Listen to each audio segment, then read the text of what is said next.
Pati turiu ne vieną autoimuninę ligą ir apie ją sužinojau tik tai Anglijoje pasitikrinusi akis. Ką pasakė akių gydytoja, viskas pasitvirtino.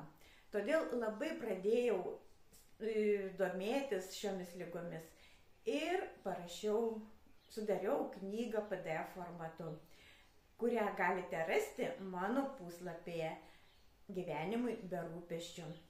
Ir ją padovanosiu nemokamai, o joje jūs rasite apie autoimuninės ligas, kas tai yra, kokie patogenai jas valdo, kaip reikia organizmą nestiprinti, o ne alinti, ką valgyti, kad atsistotum ant kojų.